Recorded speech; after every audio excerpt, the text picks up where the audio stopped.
2 लाख का दिया गया था प्रलोभन, परिवार कर रहा है न्याय की गुहार, परिवार का रो रो कर बुरा हाल, बड़ा खुलासा।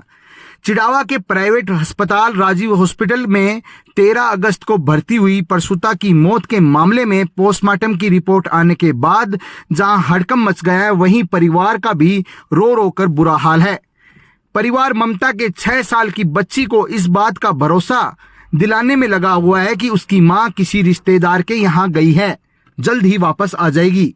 ममता की बेटी का एक ही सवाल है, मेरी मां कहां है। वहीं परिवार का साफ तौर पर कहना है कि इस मामले में हमें अस्पताल के खिलाफ और डॉक्टर के खिलाफ कार्रवाई के सिवा कुछ नहीं चाहिए। परिवार पूरी घटना बताते हुए अपनी बहू को लेकर भावुक हो जाता है। भावुकता से उस सिस्टम से मांग कर रहा है जिस सिस्टम से झुंझुनू में भी एक अस्पताल की लापरवाही के चलते कार्रवाई की गई थी। इस सिस्टम से अब ये पीड़ित परिवार भी न्याय की गुहार लगा रहा है। सिलसिलेवार से हम परिवार के उन सदस्यों से आपको रूबरू करवाएंगे और उनकी मांग क्या है वो भी आपको बताएंगे।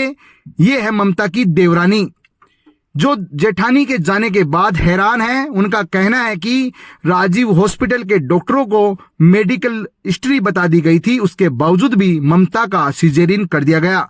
उन्होंने कहा कि ममता का 2 बार पहले सिजेरियन हो चुका था, इस बात की भी जानकारी डॉक्टरों को दी गई थी।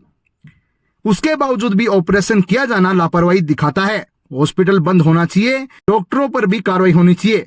वहीं ममता के ससुर ने पूरी घटना का जिक्र करते हुए कहा कि डॉक्टरों की लापरवाही है, उन्हें 2 लाख रुपए की रिश्वत देने की भी कोशिश की गई थी। उनका कहना है कि ममता की मौत की कीमत अस्पताल ने लगाई और वो भी 2 लाख रुपए की लगाई। देखिए परिवार का इस मामले में क्या कहना है। हम छोटे से परिवार से हैं, केरपुला कला से। तो हमारी ये जो मेरी जेठानी थी ममता, इनके साथ बहुत गलत हुआ है। डॉक्टर ने हमें बताया भी नहीं, इतना बड़ा काम हो गया और हमें इन्फॉर्म करना भी ज़रूरी नहीं समझा। और बाद में ऊपर से जब हमें पता चला कि ऐसा हो गया है तो रिश्वत देने की भी कोशिश की, हमारे साथ बहुत गलत किया। तो अब हम तो यही चाहते हैं हमें न्याय मिले। क्या रिश्वत कितना रुपए देने की बात ऐसे की? बोले आप 2 लाख रुपए ले लो और ये यहाँ से इसको निपटाओ इसमें मामले को। तो हमने बोला हमें ये सब नहीं चाहिए रुपए वगैरह, हमें तो सिर्फ न्याय चाहिए। आज तो हमारे साथ हुआ है, कल को किसी और के साथ होगा, तो ऐसे कितनी जान गंवानी हो सकती। तो या तो हॉस्पिटल बंद करवाओ या हमारे साथ न्याय करो। क्या मांग आपकी, यही मांग है क्या? हाँ बस हमें न्याय चाहिए, क्योंकि आज अभी 2 बच्चे हैं छोटे छोटे उनके, हमारे भैया भी हैं, पूरी फैमिली, उन एक भाभी की वजह से पूरी फैमिली दुखी हो रही है और उन्होंने अपनी जान गंवा दी। उन्होंने भी सपने देखे थे मेरे बेटा होगा, ऐसे होगा। तो अब पहले जो 2 डिलीवरी हुई थी वो सिजेरियन से हुई थी या नॉर्मल हुई थी? वो सिजेरियन से हुई थी। तो ये बात आपने डॉक्टर को बोली थी क्या कि हाँ, 2 सिजेरियन हो चुके हैं? हाँ सब पता था उनको, सारी बात, उनकी पूरी मेडिकल हिस्ट्री बता दी थी उनको। फिर भी उन्होंने लापरवाही की काम में अपने में। अब आप लोग क्या चाहते हैं, क्या कार्रवाई होनी चाहिए उन पे?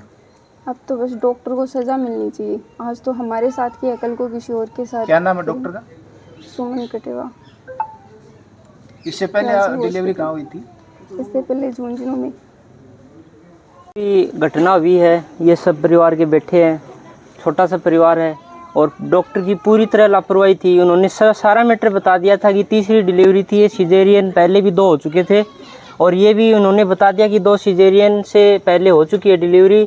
फिर भी उन्होंने इस केस को लापरवाही से, इस मामले को और इस डिलीवरी वाले इसको सीरियस नहीं लिया, उन्होंने पूरी लापरवाही बरती उन्होंने।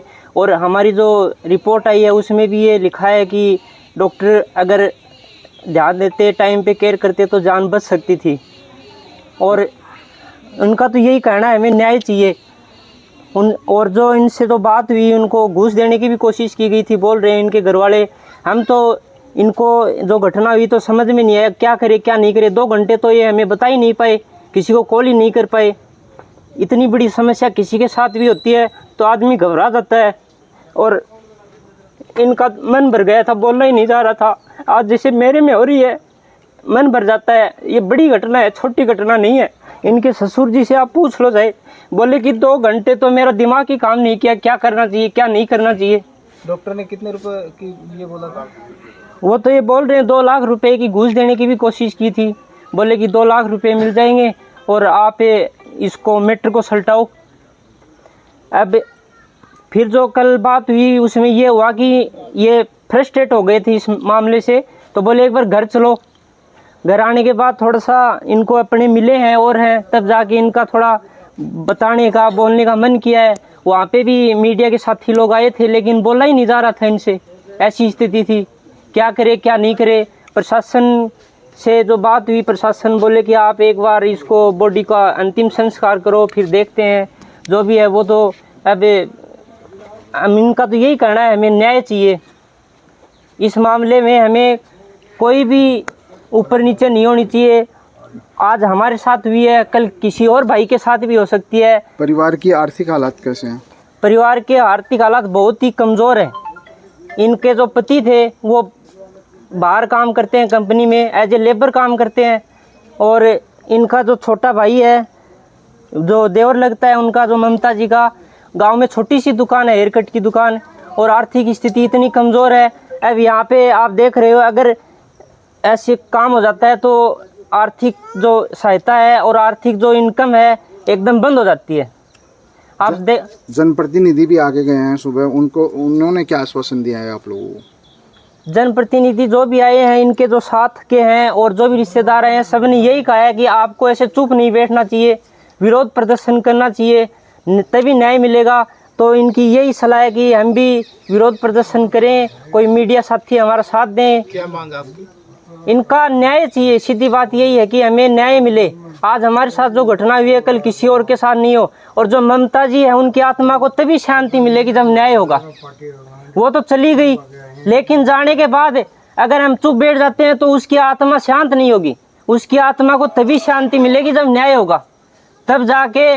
और हमारे जितने भी साथी हैं और जो भी सुन रहे हैं उनको भी लगेगा कि हमारे देश में लोग मरे नहीं है, जिंदा हैं, खुल के जिएंगे, आराम से जिएंगे। अगर यही चलता रहा तो सब डर के जिएंगे।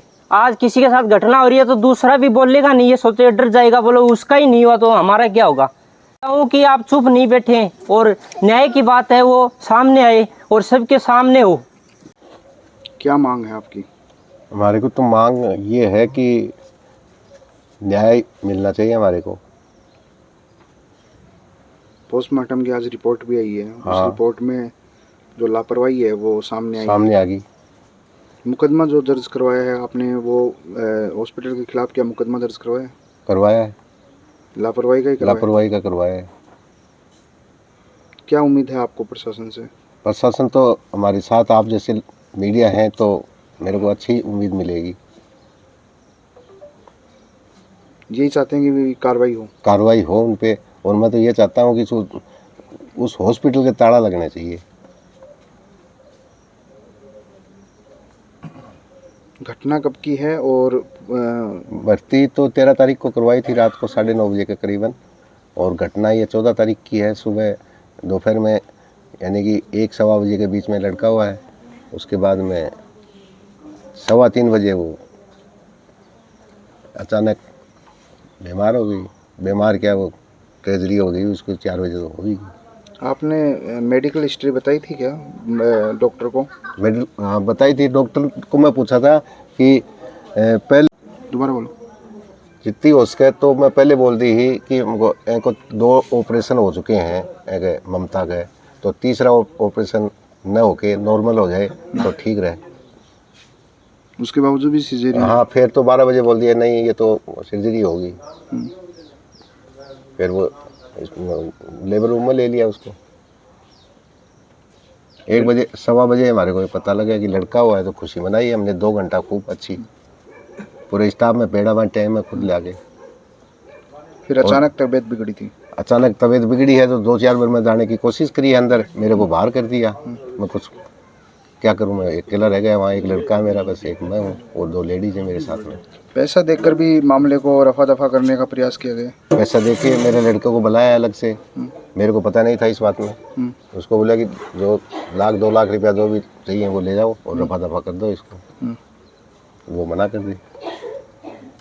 मेरी बेटे की बहू, मतलब 2 लाख रुपये में आ जाएगी क्या?